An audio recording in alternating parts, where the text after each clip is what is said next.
Good evening, ladies and gentlemen, and welcome to another Alive and Leash show. And we're delighted this evening to be joined by Michael G Phelan. Michael, how are you this evening? I'm great, Big John. How's yourself? I am in great form. A bit sunburnt now. I was out gardening the last couple of days when the weather was nice, and I'm happy. I bet you. And you didn't get sunburned earlier in the month anyway, that's for sure, John. No, a bit of frostbite, all right, but no sunburn. But the early spuds are in. Good man, Big John. The early bird catches the worm. Absolutely. Now, Michael, if I can say this about you, if you were to bleed, if we were to cut you, basically the waters of the river Erkina would flow in your veins. Is that true? Well, there'd be some of it in anyway, that's for certain. I'd imagine. Yeah, I would say there'd be a drop in it, of the Erkina. Yeah, I've been around it long enough anyway. John, I suppose, for it to have seeped in at some stage to me anyway. And I've been in it and under it and over it. And yeah, that is the fact. All right. Yeah, you're right there. Yeah, because your whole, if you don't mind me saying so, your whole life and your interests seem to revolve around the water, and especially the rivers of South Laois, in particular the rivers Erkina and Goul. That's right. Well, I suppose, John, I was born and reared beside the Erkina. And I suppose when you are so close to a river and worked beside it and worked in it and worked at both sides of it for all of my lifetime, I suppose you become very much attached to it. You either like it or you love it, or hate it, I suppose, at some stage then. But I turned to really like it and probably loved it as well. It's something that I always had huge time for was the River Erkina. And, it's probably will for the rest of my time as well to see it out, Well said, Michael. And for our viewers, the viewers that are not familiar with the river, where does it rise and where does it flow? Well, I'll give you probably a synopsis of the river Erkina. It has a source in a townland of Bonachra, which is southwest of the town of Rathdowney. It's on the Tipperary Kilkenny Laois border. So if you are up in Bonachra, you'll probably see one of the first streams that is the catchment of the River Erkina, the start of the River Erkina there.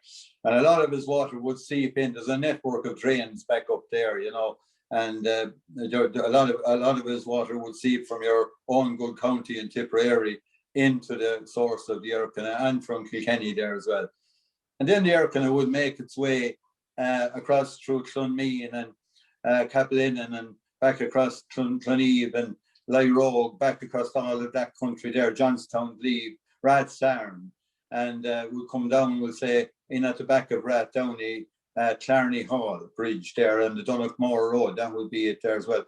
And it actually, before that, they could say you will cross it on the main Templemore from Rathdowney to Templemore at Rathdowney there. I mentioned Rathdowney earlier, but you will cross there. You won't notice that bridge so much when you're traveling the main road there, but it's there anyway.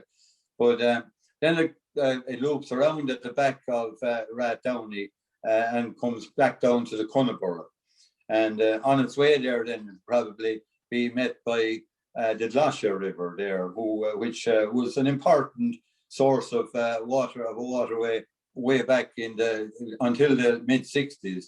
It actually powered Perry's Brewery there in the town of Rathdowney, but that went out of being in around the mid-60s, So the Erkina then takes its way down past the Cunnaburra Bridge, which is on the way into Rathdowney, on the edge of the town of Rathdowney there, and Cool Kerry and Carrick Bridge after that, and then you're down to Boston Bridge, which is carries the motorway, carries over the river there at Boston Bridge. And Grandstone Lake, which is a very popular destination, as most people would know. It has its overflow too. There's many springs, of course, in Grandstone Lake, and the overflow must go somewhere.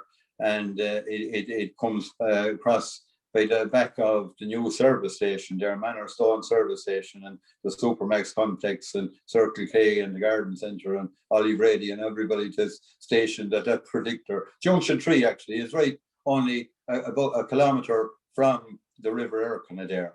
And as I say, the stream from Grandstown Lake meets Erkina Coolnacurra, just up against Boston Bridge on the Rathdowney side of Boston Bridge.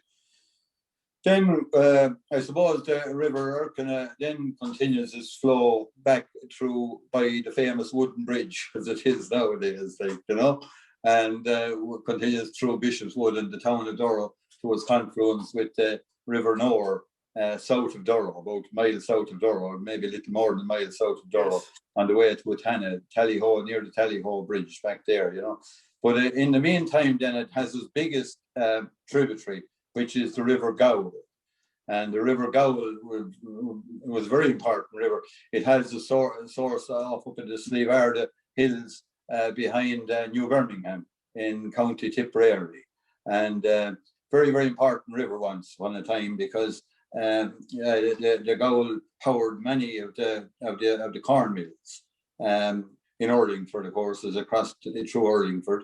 Then Old Town Mill at Barton's Mill up in Old Town, and then of course Begedon's Mill in Ahmacart, and the most recent one to close, I suppose, of them was Bailey's Mill at Newtown, Durrow, Newtown.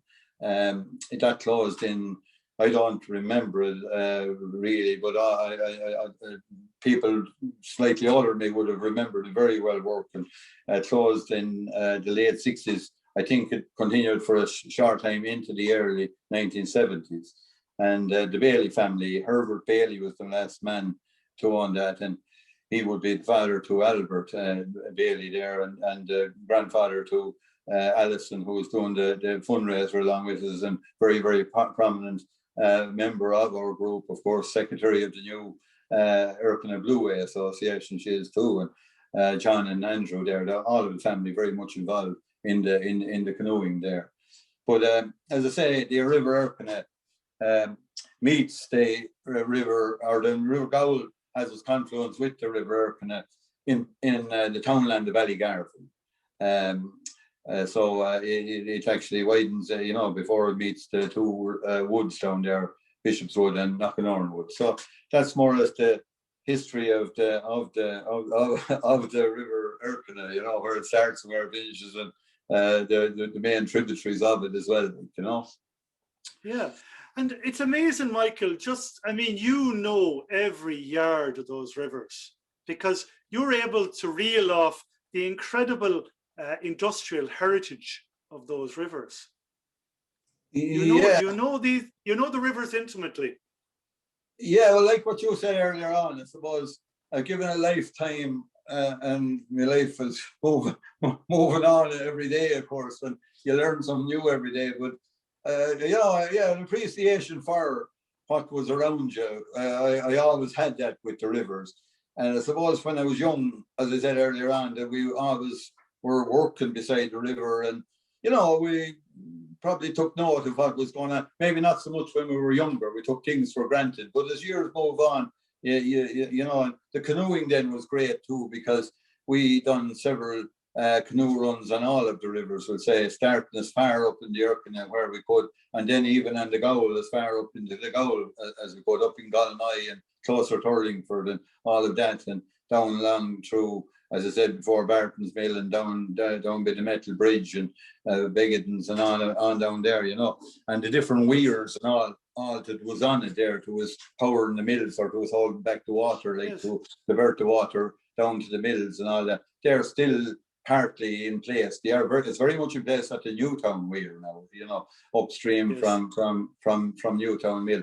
But yeah, I would have a fair idea of most. I nearly know everybody to own the field, maybe, and most of it too. Like I certainly know them from Durrow to Rathdowney and further afield as well. Like everybody would own every field on the Erkina, so I would, Of course. So that's the present day. But if you were to go back a little over 100 years ago, the Erkina in particular was a very, very different looking river. And of course, the lands were dominated by the estates of Lord Castletown and Viscount Ashbrook. Lord Ashbrook down in Durrow, yeah, where Castle Correct. Durrow is now. Where Castle Durrow is now was Lord Ashbrook's estate there, you know. And the present owner actually on it, Peter Stokes, was actually on the river today. Himself and a bubble of his family were out today. And it's great to see so many, they're still involved. You know, all the people are so much involved with it. But as you say, yeah, it was dominated by it. I suppose back in the early, until the 1930s, the river, the area, we'll say, around the Woodenbridge, known as the Curragh, would have been a floodplain, a vast floodplain, John. And you know, because the water levels were much higher then. Was there a specific reason for that? Oh, well, that's right. I was just going to maybe come to that with you there. Down under Castle Durrow, or right under Lord Ashbrook's estate, which is now Castle Durrow, there was a rock in the river at that particular time, like, you know, and it actually held back the water way back, you know, and it actually created a floodplain on, we'll say, the area known as the Curragh, where, you know, Ballygarve and Ballyboot, Kiltalog, all of those areas back there was a floodplain. But it was it was part of Lord Castletown's estate as well, of course, at that time, you know. And Lord Castletown would have used it very much for sporting reasons at the time. He would have brought out, he would have had his gamekeeper, either Tom Lockman or Joe Harvey or somebody like that in them days, to bring out, they were the gamekeepers on the estate at the time, but he would have brought out the shooting parties out to some of the higher lands on the floodplain. Some of them, the raised lands that was there, were known, and they're still on the Ordnance Survey maps there. They're known as O'Sullivan's Island and the Black Island. And then there was other mounds that was made artificially with barrels and that, where he brought them out, the shooting party, out to, you know, on the Dunder days, sporting and shooting there. The road didn't exist actually down past and over the wooden bridge. The bridge itself didn't exist at that time because it was a complete floodplain. And I often heard the older people saying, I remember a man by the name of Ned Cahill telling me years ago that a brother of his, Bob Cahill, used to use a boat to get back and fro to, we'll call it Ballyboot, at the other side, Kiltalog and Ballygarvan are at one side of the wooden bridge now, we'll say, and at the other side was Ballyboot, and there was a shop down there. I'm not sure if that shop was in existence in those areas, but whatever business, whether he was playing cards or had other business, that was, but I'm sure there was many more. But I remember Ned Cahill, as I say, telling me way back when I was very young, he used to tell me the stories of what used to be going on. He had a great rambling house, Ned Cahill.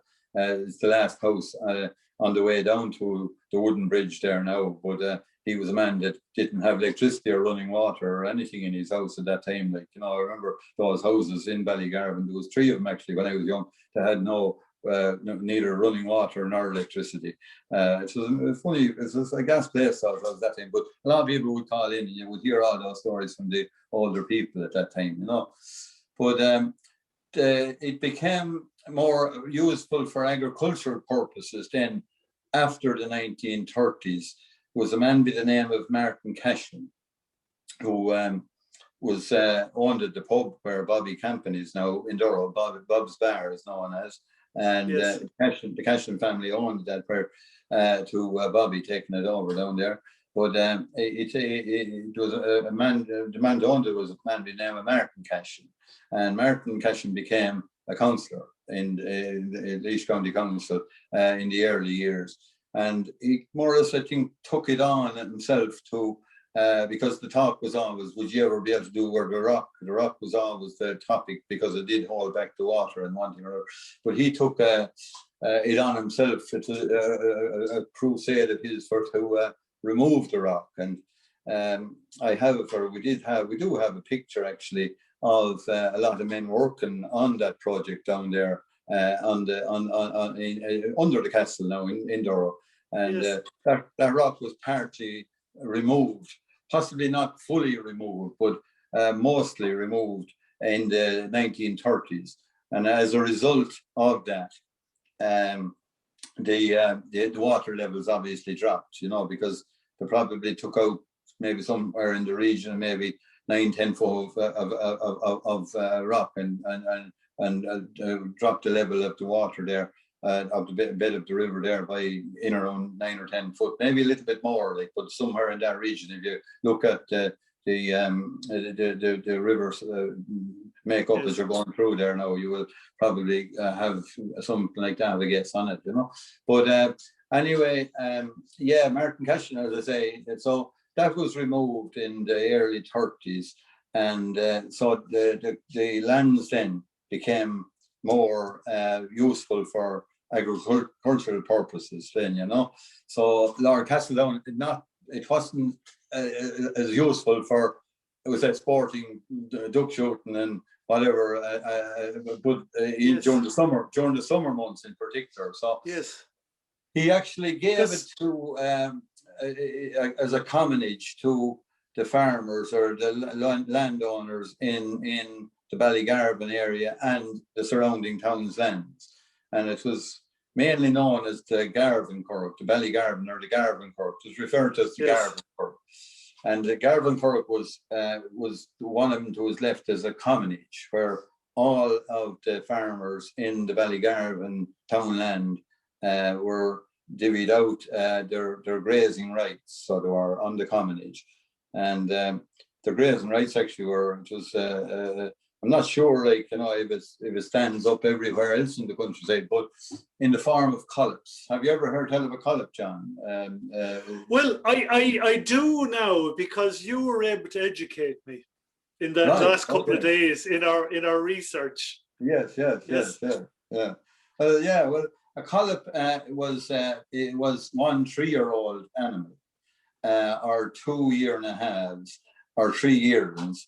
Or if you were into rearing geese, a collop represented 14 geese. I was always told. It remains to this day a commonage. So it does, John, But it had to swing, as you said, to agricultural purposes then. And I suppose it spanned, of course, the Erkina and the Goul, the commonage then. And I suppose we were all part of it then, because we were all, my own townland is Ballygarvan. I live in Ballygarvan. I was born in Ballygarvan, and probably see out my days in Ballygarvan as well, I hope. But anyway, everybody then had their grazing rights, as I say. But and all the cattle grazed together, of course, because it was a colony. So there would be probably at sometimes days there were at the other side, or one side of the river. If you went down the far side of the river by walking from the road, they were most likely on the near side. So we had to, or it could be over the Goul by times as well, on the other, So I suppose summertime was a nice time, of course, and it was summer grazing really, and you had to learn to adapt to the river fairly quick then, because we were always fishing and paddling and doing whatever, all things young people do, and it was a natural part of our upbringing, the river. But at that time, then, as I say, we would have had to go back and forth. So on the wet days, when it was too cold probably to get in to swim it across, or to paddle it across, or to walk it, or to wade it, or whichever, or you had to probably you were forced to go all back around up to the road and back across and down the other side.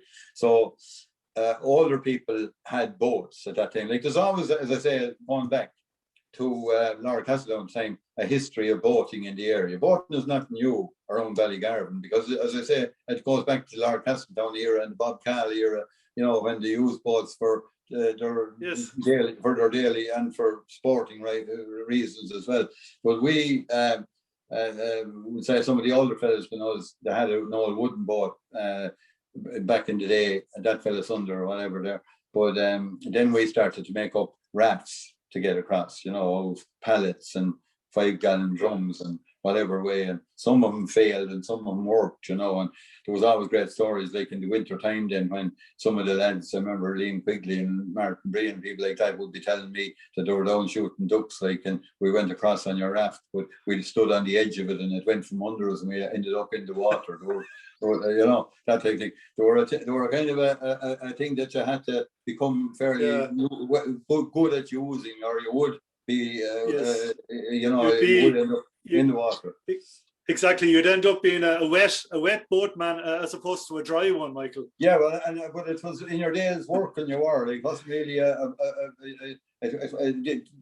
these were put together, designed for working, for getting you back and forth to herd cattle, and that's what they were doing. Like, that's what the rafts were designed for. But then I suppose around the 90s or that, I actually bought a boat that's still there. Like, another chap along with myself decided it would be a good idea to invest in a boat. Like, and a boat came up fairly reasonable to us. We still have it as we had over 30 years now, the same boat. Like, we started off to head for Durrow and different places on the boat. Then, of course, like, we were now up and running on the river rightly now at this stage. Oh, Michael, I can picture it. You're the two of you were like the admirals of the Erkina.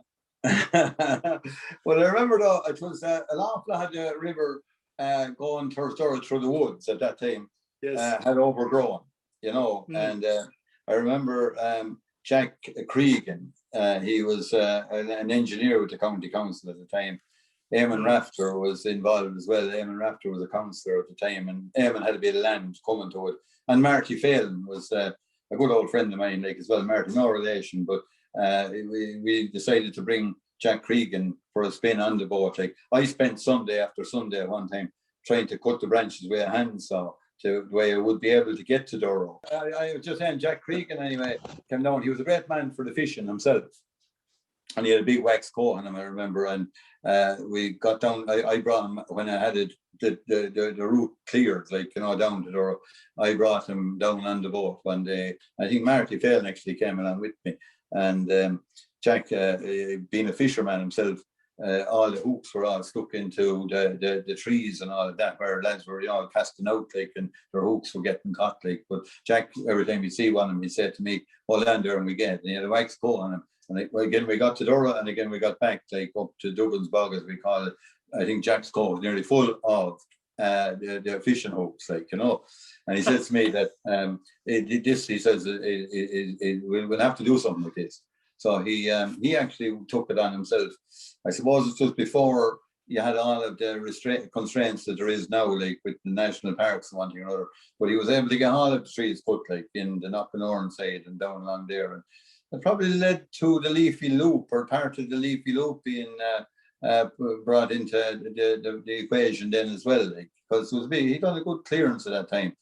And then the plough match, I remember, came the first time in 1995, and that was the last time there was any bit of work done on the river. Jack Cregan was involved there, and he got some of the clearance done on it there.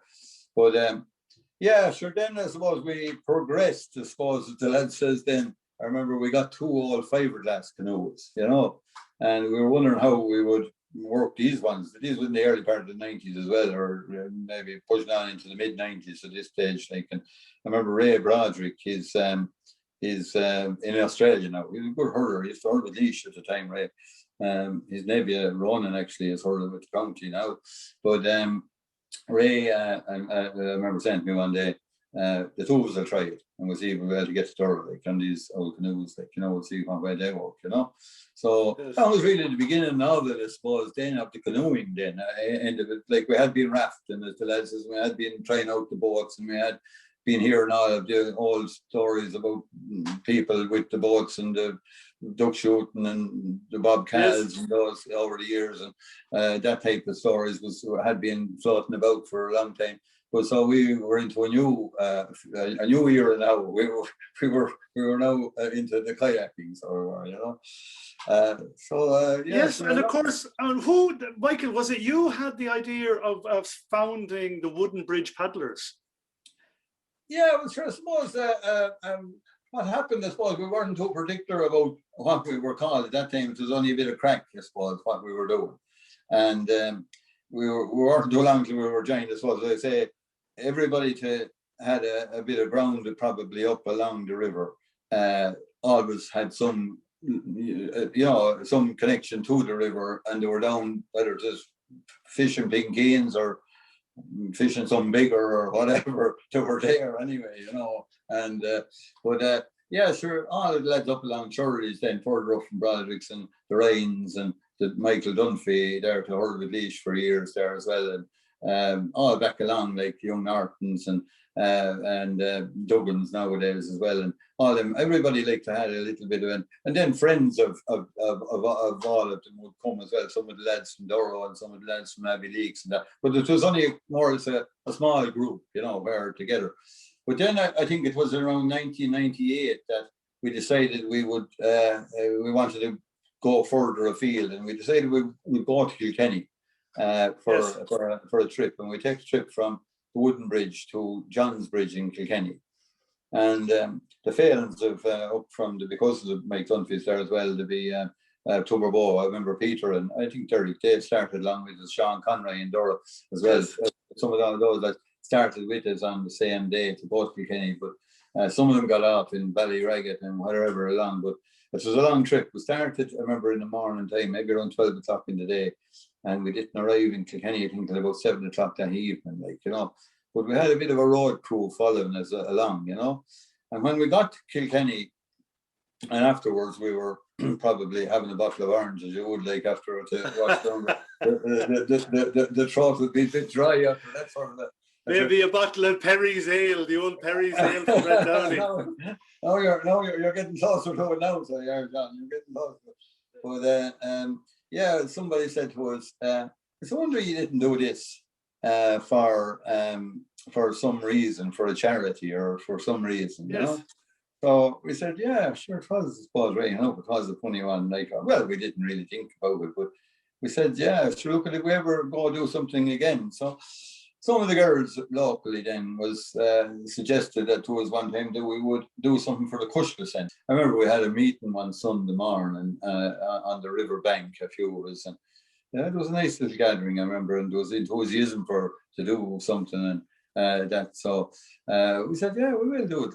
We said we got these sponsorship cards and one thing or another, and who's going to print those and all that type of talk. And the next thing we decided we'd go for a bit of a paddle. And somebody said, when we're heading down the river, so we just can't put a sponsorship card bar we have some sort of a name or a heading to it. And so we're after being at the Woodenbridge, and I remember I just said to some of them, well, sure, look, we're the Woodenbridge Paddlers, are we? And all around me at the river, on the few of us paddling together. Yes. So, there you go. That's the name. That's what we call it. It's more or less recreational, that's when we are. But we're still there. And it's, Was that the inspiration for the Erkina Blueway that would link Rathdowney to Durrow? Well, I'll tell you now, I suppose, I'll go on to that then, if you don't mind, I will, yeah. The Blueway, I'm just trying to pin down. Yeah. Did you have a eureka moment? And you said, well, we've always gone from the Woodenbridge towards Durrow in that direction. Yes. What kind of inspired you to turn around and said, well, we can link up, we can go in the other direction to Rathdowney as well? Oh, well, we always went into Rathdowney as well. Some of those, as I said to you earlier on, in October, we'll say there was the National Trails Day at one time. And we would do probably the Goul at that time because it's late in the year and the water would be that little bit better on it. But during the summertime, on good days, waterways I'm talking about, we would always went into the Cunnaburra or up to, even we started up in Curly Cal's down behind the butcher there in Rathdowney, down at the back of his, and he would let us down, or he'd have no problem with using his field as a starting point as well. But I was only looking at a photograph the other day of a crowd assembled at the Cunnaburra Bridge for the start of one of our charity runs. We had several charity runs, John, in them days, for the Cushla Centre and for Loaf and for people in need. And with the harps they were the rafting element of it, but the make believers, a whole lot of them, like, you know, we kind of love to do that type of work in those years. Like, I suppose to move along to how we came up with the idea of the Blueway, I suppose what was happening over the years was, I suppose we were always, when flooding became an issue, we were always, and the people before me will say, Lard Roderick and people like that would have been hammering the drum as well, like, you know, to get something done and clean the river and all of that, and Rafter down further, and, you know, people like that would have been on the case along. But like, I would have fell in behind them very soon, like, you know, once I became aware of what was going on around the place too. So like Jack Cregan, as I say, he was the last person, but Jim Cal and Barry, the Lord of Mercy and poor old Barry, and Pat now, the two of them are gone. They were the last lads I seen, and they'd be only around my own age, or probably maybe even a small bit younger, maybe Barry might be, like, you know. But they were the last people that I saw with the dragline, you know. And have you ever seen a dragline in operation, John? No. Can you explain it? Can you explain how it works for our viewers? Well, it was worked like off of steel ropes, like, you know, where it was slung like back into the river, like nearly like a big fishing hook, if you like to call it that, like. But it was, and the bucket opened up, and it took whatever the silt and whatever clothes on the silt, and it was winched back up, like turned around and dropped on the way out on the bank, and there was big high banks all along from cleaning the river. But then that probably all stopped, I suppose. Different rules and regulations were left down, and we joined Europe, and all of the regulations to follow then along with it. And we were always, I suppose, trying to get something done. But Mark Clancy, who was with the Laois Partnership, you probably are well aware of him. And I know Mark, gentleman. Yeah, absolutely, yeah. But Mark, seeing this in the National Trails, Sport Ireland, the National Trails, where you could submit, like, or you're asking people to submit their section of river, to see was it suitable for a Blueway trail, like, you know. So Mark rang me one day about it, and Anne-Marie Marin, the Laois County Council, and myself and Mark and herself made the. Anne-Marie is great. Oh, absolutely brilliant. Oh, absolutely. And so we made the submission to the council, or not to the council, to Sport Ireland and the National Trails Office, you know. So we didn't hear anything back for, I suppose, the bones of 2 years, like, you know. And we had kind of more or less forgotten about it, and we were actually holding meetings about major flooding, and was major flooding all over on the Shannons and on the Barrow and everywhere. Yes. That particular year, around about 2015, and the winter of 2015. So all of a sudden, didn't we get back a word from the National Trails Office? A man by the name of Benny Cullen was going to come down to inspect a section of the Erkina. And he met with the three of us, and with Peter Stokes, who owns the castle inside in Durrow, like, you know. So Peter put on the kettle for him, of course, and we talked about it, and he said that he was going to have a look at the river and see how suitable it was, or were we talking in riddles about this, like, were we ahead of ourselves, you know. So he just did say, like, probably the area where the famous rock was removed, it was a very shallow point, and he did say it was on the day that it probably wasn't suitable, like, you know. And is it all like this? And if it's all like this, it probably isn't, like, you know. But I did have the boat, like, I remember the same day, tied up at the Woodenbridge, and we were in the hotel having a cup of tea and talking. We said, sure, why not, like, go out and be having a look and see? So yes. He actually thought that when he did come with his, Mark Clancy and himself went on the boat together. And I remember Benny saying, "Oh, this is absolutely excellent." He said, "Like, you know, it's what it's what we really require for the beginner or the novice. It's a slow moving river, you know, and plenty of depth in it, but no great huge current in it or anything like that." Yes. So he actually done up a feasibility study. There was a feasibility study carried out by Sport Ireland and the National Trails Office then. And we got that back in I was actually looking at it there earlier on. It was in February 2016 we got that. And a great man. He had dealt with rivers in Kilkenny, and he had a good awareness of, what it required probably to take it a step further. And I remember him saying to us that day that, he said, like, the issue of agriculture flooding and that's a wide issue, like, but we have seen this report, like, from the feasibility study, and he said, like, he says, I most certainly will be giving you my support on it, like, anyway, and he advised us, I remember, before we left, to go out and talk to Andy Dunn, who was an agriculture consultant. I contacted Andy, and busy man, of course, like, he has a lot of work on his plate, but he didn't hesitate 1 second. He thought it was a brilliant idea. He wanted to be, or said no problem, he would come along and do an appropriate assessment or whatever we needed for it, fluctuating between maybe 140, 150. There was over 150. I remember counting 151 or 2 or 3 on it this particular winter there as well. Like, it's a significant number. Birdwatch Ireland was always telling me. And then, of course, you will always get flocks and flocks of the mallard in the wintertime, and the teal and the widgeon, like, they'll be all there as well. And then you'll have, of course, all of the curlews and stuff, all of that type of thing. And you'll get, of course, we always have the kingfishers there, like, as well. Yes. And as you said there earlier on, like you said, on the geese, like, the geese are frequent visitors as well. Yeah, that's an important winterage, all right, for the birds. Yeah, and like, yes. But Hannah, did you realise that you live so close to a paradise? Because Michael is a great salesman for the Erkina and the Goul and the whole area there. Well, I never really, I kind of took it for granted, I suppose. Definitely.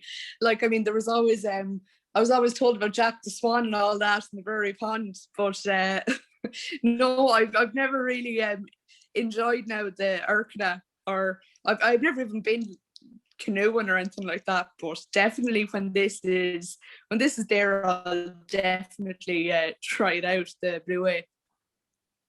Absolutely. But you can jump in Michael's boat any day. You certainly can. I will, yeah. We're always open to everybody, like, we've had comers and goers for all of those years, like, and it's always nice to see, people that, some people would like it and would stay, more people would be nervous at the rivers and that type of thing. It's not for everybody. And yes. I see there now we have a great group there now together at the minute, and they're an adult group. I started there in 2016, was it, where Coluig Ireland put forward for a Blueway 10K challenge, and yes. they asked different activity groups to take on the job in their own county, like, and you done 12 weeks of showing people. It was for people who had never been on the river before, like coach to 5K in jogging or walking or whatever, like, yes. We got a lovely group together there now, and most of them have stayed together ever since, like, and some of them, they're just recreational people, and some of them are in their 70s, some of them are, yes. But it's sorry, John, yeah. Yeah, no. See, we're doubly blessed because we've Trudy here this evening, and Trudy, of course, is a tour guide. And Trudy, have you been on the Erkina, Trudy? I have. I've been down. I actually wanted to ask him a question because I love what Michael does, and from a tour guide and a tourism point of view, it's a huge resource for this county, and it's an activity that I can offer to guests. Which leads me to a question. The new wheelchair accessible boat, Michael, will it be going out on the water this summer? The wheelchair boat. Well, I suppose, Trudy, we're after making a couple of false starts with. It is on the water, yeah. It will be on the water next Sunday as well, so it will, Wow. We were working with the Irish Wheelchair Association and they had given us their support and all of that. But obviously, they're all locked in lockdown now, and people in the wheelchair, you know, they can't be traveling and all of that type of thing. So I suppose it's a hard one to, like, we have it out, you know, we do bring it out on the water. As I say, we'll have it out next Sunday as well. Anybody that wants to see it, like, or whatever. Yeah. But it's a fabulous idea, because, you know, for people in wheelchairs, there's so little for them to do. And when somewhere says they're wheelchair friendly or wheelchair accessible, most times they're not 100% wheelchair accessible or wheelchair friendly. So that you have, that gives them a complete amenity from their car to the boat to spend a day out in the river, fishing, sightseeing, seeing the world from a different perspective that's not normally accessible to them. And suitable to our type of river, you know. We done a good bit of research on it now, and I remember being down in Carrigaventree, down in Tramore. There's a lake down there now, and they brought in a wheelchair boat from England, and it wasn't. Yeah, it was a good boat ride, but it would bring on 2 wheelchairs onto it. There's other ones. It was in Kinsale one day. But ours, to answer your question, Trudy, we would be able to bring on, and talking to people in, we'll say, in the Irish Wheelchair Association, they would have a lot of people who wouldn't be wheelchair bound full time, like, you know, they may be in a wheelchair, so they'd be able to come on in a wheelchair. There's seats at the side then where they can hop onto the seat, and then you can bring on somebody who is fully wheelchair bound, we'll say, and we can tie them, not tie the person itself, but tie anchor the wheels to the bottom of the boat. Oh, we have tried it out on several occasions, and it works perfect. The same boat like is used as a rescue boat up on the Vine River as well, and it's also used as a rescue boat down in Fynes Harbour, the same boat. So it's an absolute. We had it down in New Ross actually, and we took it out like under the new bridge, and that like on a windy day now. Well, we were trying it out like too, and it's a great boat like now there, and we have people down there, a few people down there who will work with us if we go further afield. We're getting a ramp for it this time to where we'll be able to a portable ramp, where we'll be able to take it to other rivers other than our own. We made our Old Thomas Construction made a ramp for us, we'll say, to go from our own pontoon onto it.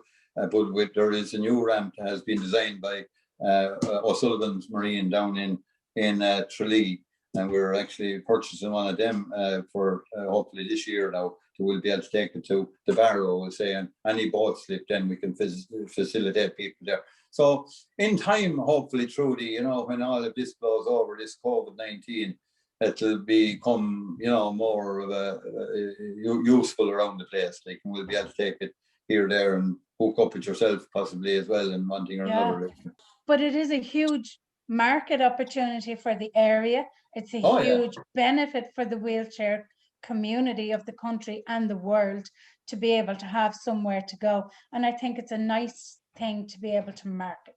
Well, I think it was great, like, you know, because it was something that, as I say, you know, we were, you know, probably all type of people was coming, but the people who were with disabilities were probably being left out of the equation, and we were, you know, conscious of that. And Michael, you've made more progress towards the realization of the Blueway, because you've a new board in place. And talk to all the people who say in the national parks and in the inland fisheries and on Tashka and all, where, you know, and it was open to scrutiny, the whole, and I had to go for planning permission. And Angela McAvoy was great, like inside, very helpful, and indeed David O'Hara, David worked with great lad, like, you know, very, very helpful to us there as well. But we did get planning permission then for the area that was within an SAC, you know, so we were out of that then. So then we made an application. We have made an application and have been successful in drawing down, or not drawing it yet, but we have facilities in place, but they're from Laois Partnership, and that, you know, to put in, we'll say, the pontoons and signage and the tree cutting, the river management, all of that type of thing, like, you know. And then, of course, there is associated walking and cycling, like, as well. There will be a cycling trail which has been passed by the Trails office, starting at Supermax, which is only, and Manorstone Garden Centre, which is only a kilometre from Boston Bridge, like, you know, and that will loop over the different bridges and back again to there. Then hopefully there'll be a walkway which will connect with the Leafy Loop at some stage. Leafy Loop is down river, like, you know, down at the Bishop's Wood, like, and across into Knockanoran and the other side. But then when we were successful with the planning, coming to the Rathdowney, and like, I was always conscious of Rathdowney, and we actually wrote it up in our plans earlier when we started out back in 2016, that we would, in phase 2, we would look at the Rathdowney end, you know, of it, like, you know, because it will be easier, well, fingers crossed, as the lad said, to get planning and one thing or another. It may not require as much because it's not in an SAC, and, you know, it doesn't have the same constraints, that section of river. So it's more straightforward, hopefully. So then I was talking, and I remember I met John King by accident one day somewhere, and John and myself began to talk about the project and about, he was asking me how I was getting on with it, and and again, Michael, sorry, just to explain to our viewers, John is the councillor based in Rathdowney. Oh yeah, John is a councillor based inside in Rathdowney, and he actually lives on the road out towards the Cunnaburra there. But so we decided we would, you know, take a serious look at the Rathdowney end of it. And we met with officials of the council and one thing or another then at the Cunnaburra Bridge one day, and we drove up, Andy Dunn was with us as well, and we said we would, you know, draw up a list of all of the landowners. So we spoke to all of the landowners, and everybody was very much in agreement that, you know, it'd be a good idea to at least have a look at the possibilities of progressing it that bit further, you know. So that's the vision group then in Rathdowney. John actually was chairperson of it, and they were very much in favour of it. And then we were talking with the hub inside. I'm sure Hannah would know all of the groups there, like the activity hub and the Errol and Rathdowney activity hub, and they have been supportive as well. So they have. So we are probably in the stages of. We have done we say a walkover, and also we have canoed over it just to see what the possibilities and what the pitfalls and what the river is like. And it's actually lovely. It's grand, but it needs a certain amount of work here, there, and wherever, like, you know.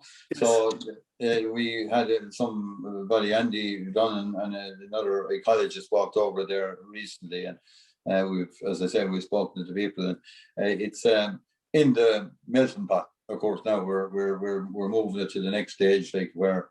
But hopefully, as I said, it won't be as long. We want time-wise for it to cross all the T's and dot all the I's. We you know, we'll be looking at something probably different, and there'll be information about one thing or another up there, like, you know. And it'll be great, like, because it has huge service, like the Rathdowney to Durrow, and you're actually you know, you're connecting 2 towns in South Laois right there, you know. And, you know, Rathdowney, a big market town, like, you know, there was a lot of activities in Rathdowney, a huge amount of business in Rathdowney, and it's still there, obviously, the big town, the town didn't go anywhere, it's still there. And, you know, you have the services along the way, you have the golf club, which is only down a short distance down from it, lovely restaurant, bar there, lovely greens, and, you know, lovely golf course. And the school there, of course, very, very interested as well, the school, like, you know, to add an aquatic dimension to the school, like, is a big thing there. Of course. As well. Of course. You know, and Jerry Quinn, the principal in St. Fergal's, Jerry, I know Jerry well. And Florida there, she's teaching there as well. That's right. And as you say, they are part of the new governance group that will oversee the Erkina Blueway. We are almost fully accredited now by Blueways Ireland. But Hannah, bring you in, the Rathdowney woman in the house. How exciting is this?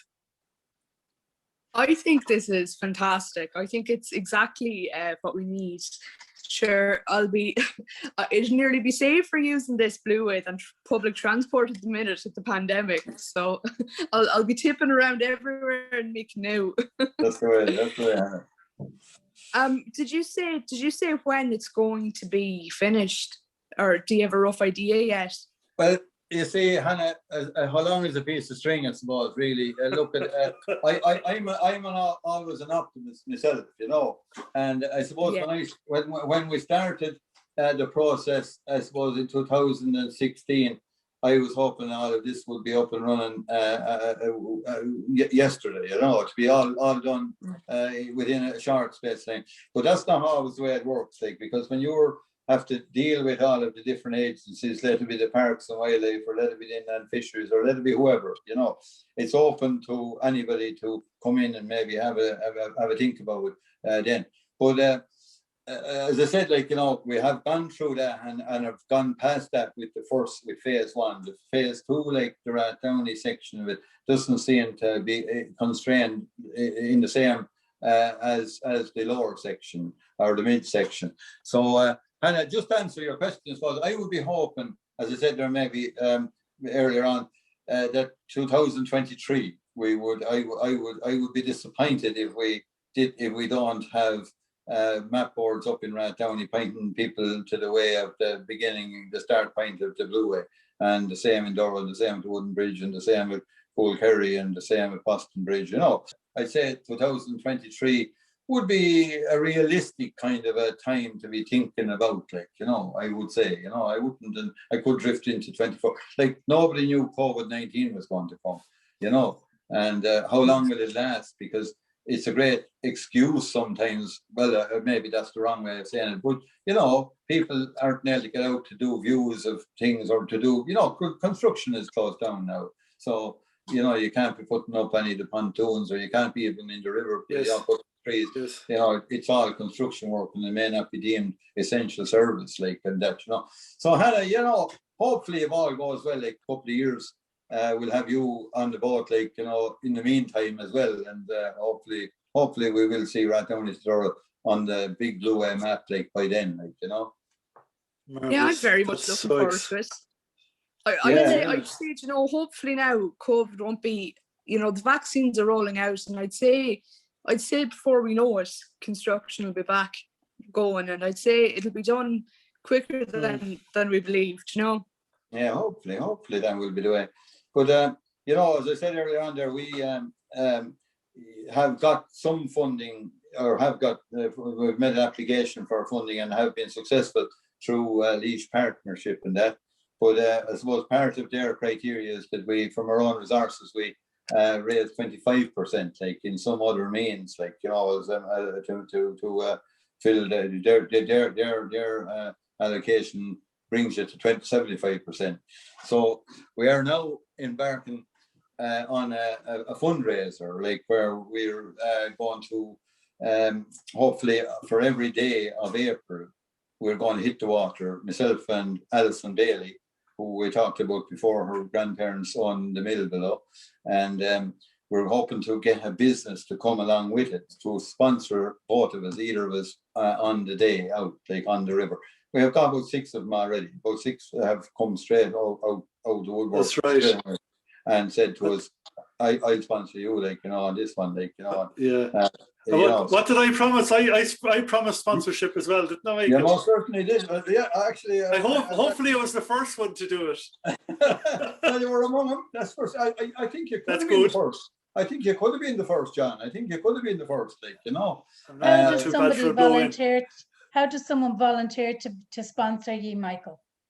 Well, good question.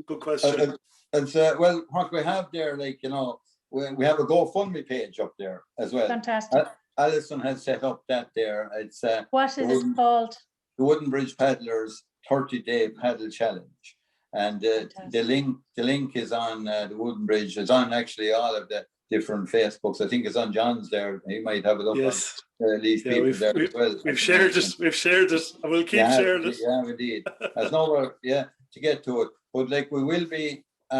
We have a letter as well, which we are distributing or going to talk to the different businesses about, and we have been talking to them, like, you know, and we have met, that's what I said, we've met with a very favorable response so far, like, you know, and so we would be asking, we'll say, the businesses to come and give us, you know, give us a sponsorship. What we'll do with them then is we'll probably, if they are within the required distances as is the regulations at present, to come out to the river with us, and we'll probably take a photograph of them, you know, with us on the river, and we're paddling with Laois people today, like, you know, and we're sponsored by Laois people today.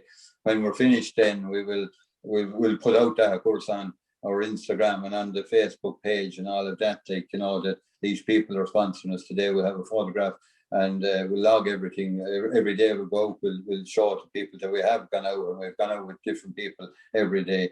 You'll be tired looking at us actually on the Facebook page, like, at that stage. But then we'll say we'll have the GoFundMe page where anybody can, the $5 or whatever they want to, you know, support us through. They can do that through your own medium here, like, you know, John. It's great to get that word out, like, you know, that we are looking for sponsorship, because it's a once-off, like, you know, it's not just for to buy equipment or any of that. It's for a tourism project for South Laois. Yes. It's Rathdowney to Durrow, Blueway Trail, like, you know. Oh, and yeah. we won't be looking for it again, like, you know, and it's we're asking all the businesses to come in on this one, like, you know, have to say, of course. When it's all over, then we will put up a billboard at the different bridges saying that Laois people and so on and so forth sponsor this project, like, you know. We'll have you going around wearing live in Laois armbands and all this, you and Alison. Oh, Hannah, very good. I hadn't thought of that. Well done, Hannah. Brilliant. Yeah, well, that could happen too, yeah. And Michael, and I'm just curious again, going back to Hannah with the Rathdowney end, and of course the Durrow end. I'm convinced there'll be a huge buy-in to the fundraiser by local businesses and the local communities all along the river. Oh, that's what I'm saying. Like, we've only we're actually having a low-key launch of it on Sunday next now. And we may be a low-key launch. We're just going to maybe get the photographs out again, like, you know, and you know, we won't be able to have anybody around the place because of the constraints with COVID-19 and the rules and regulations. And we're aware of that. We'll be aware of that right throughout the 30 days. But it's the only way we have of doing it. And it's a marathon. It's like somebody going walking for 100 days, but we're going to hit the river for the 30 days. And and as I say, an awful lot of people, or not an awful lot, we've been talking, anyone we've spoken to so far have said, no bother, we'll sponsor you. And they have sponsored us, and generously too, already, so they have, you know. But I'm thinking, Hannah, in terms, like, this is a legacy project. Yes. This is not just for us, but for our children and grandchildren. Like, it's going to be a huge boost for Rathdowney. Oh, absolutely. I mean, I think this is going to be something that in 20 years' time, they won't be able to imagine the town without it. Like, do you know what I mean? I think this will have a massive impact. I think it'll be fantastic. Like, we're very lucky. We're kind of nearly right off the motorway. And, you know, I think it'll be brilliant. I think it's a fantastic idea. And I mean, fair play to you for doing all of this work, because and all the people donating and sponsoring and all of that. I think there's a great sense of community spirit around something like this. Do you know, especially in Laois. I think it's just fantastic. Yes. You hit the nail on the head there, Hannah, when you said you know, that we're just right off the motorway. You know, could we be better geographically situated than where we are? You know, Junction 3, like, it's brilliant. Junction 3 on the M8 motorway is the gateway to South Laois. New cycle route, will that be incorporated in it, or will it work together, do you think? The cycle route? Yeah. Well, you see, the cycle route will be on road, you know. Yes, you know, but is there anywhere where it comes in close near the river? Of course, yes. Oh yeah, you're intertwining to see with the bridges. We're incorporating the bridges in the cycle route. Anne-Marie Marno was the planner, planning out With the council.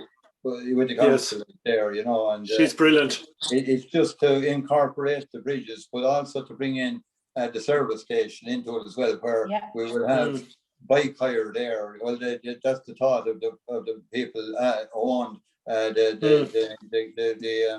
the garden centre above, like, Yes. to advertise bike hire, like it has, and the leash cycle trails are already in existence there. The information boards are in Durrow and in Balacolla and in Cullehill and everywhere.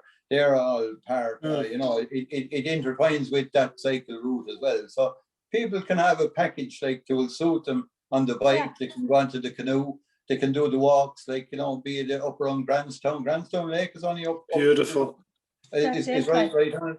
I said earlier on about the stream that comes from Grandstown Lake into the Erkina, just overflows back across and right in behind the service station and in a cool corridor there, right under Boston Bridge. Like. Sorry, we're so used to it that can you imagine in the eyes of, say, an American or a Canadian tourist what they would see on the Erkina Blueway?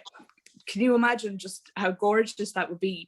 And I think we really take for granted just how scenic Laois is. Do you know what I mean? Like, we're so used to it on our doorstep.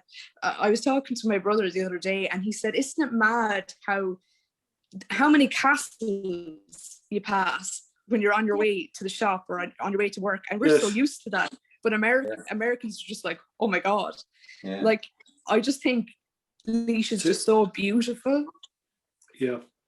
And when you go down the Erkina, I will say, when you leave Rathdowney, over on your right hand side you have the Cullehill Mountains, like, and they come into view more so as you go down river, we'll say, and go to the Boston Bridge and the next thing, anybody has been on it on the boat, you should come sometime. There's a nice, the summer is good. I'll bring you out, so I will. I'd actually love to now just here. I really will. And actually, you're in the 5 mile or the 5 kilometre. And we're so lucky, like, to have it. The two towns are catered for there within any constraints of 5 kilometres. Because Rathdowney can go a certain distance, Durrow can do the same, Balacolla and Cullehill can do the same. Like, it's great. Brilliant there. So but I was going to say, like when you go down, then you take a turn. We say after the Woodenbridge, the whole place opens up. It's flat country there, like all along there. But then when you go down to the confluence of the Goul, we'll say where the Goul comes in, you take a turn, and it's absolutely stunning. So it is at that stage with the Balloch in front of you and the Cullehill Mountains over to the left hand side. The hills of Tubberbow there, across and Capinell and all there behind you. It's brilliant. It's a, and then you're looking over at Ballyuskle Hills on the other side. Like, you have Michael, you're a wonderful, wonderful salesman for South Laois, that part of South Laois. And I'm convinced now, people will laugh at me. Some might not. But I am convinced the Blueway is a game changer for existing businesses between Durrow and Rathdowney, and there's going to be scope for new businesses, be it guest houses, small hotels, even bike hire, all along the route. A mobile cup of tea business even. Exactly. Oh, yeah. Well, you see, I'm sure all people with a business head on them will be thinking of those things, like, absolutely. Like, I'm not hugely into the business end of things that way, I prefer to put the facility in place, and that's going to be where I am, like, and keep an eye on where that's going. But I'd love to see everybody making a bob of something at some stage, like, not have to, go anywhere else and be able to do it at home and draw on bed and enjoy it. Michael, I'm just thinking now, and I'm thinking of like Hannah. It's going to be an incredible legacy. I mean, you do, like, imagine having a Blueway, creating a Blueway, or helping create a Blueway. Much better than having a statue raised to the man.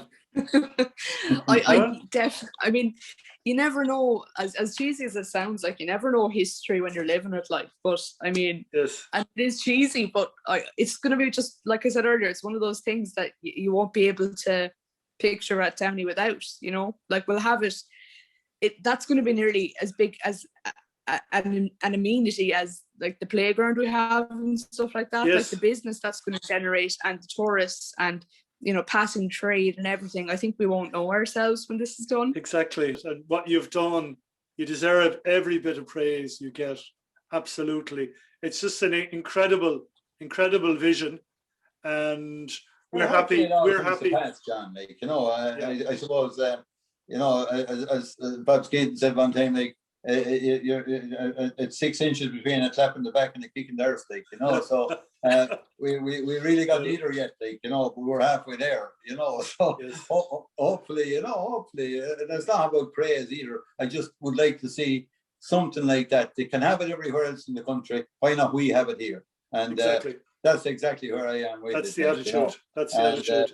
You know, as I said, I visited the Care Blueway, or the not Care, but the Shore and the mall, like, you know, if you're on the Greenway, and I see what goes on in these places, and I see that we can have the same in our county. Correct. And why not have it on our own doorstep? Like, we have great attitude. We were lucky there to have that river, we'll say, flowing that way, like, you know, it didn't flow somewhere else. Like, it's there where it is, and it's exactly so well geographically placed between two towns, like, you know, in the south of the county. And, you know, there is so many people willing there, the landowners, everybody, and the business people and all of that, to, you know, to see this to fruition. And I think, you know, we have a lot of the road. We have the ice cracked, like, you know, but we have exactly. Yet, like, you know, but I'm sure, and I would appeal to our wonderful viewers, if you can help with the fundraiser, the GoFundMe link is on the screen there now. We'll post it up. We'll keep posting it up across our social media channels. Do contribute if you can at all. It would be greatly appreciated. It'll be an amenity not only for South Laois, but for all of Laois.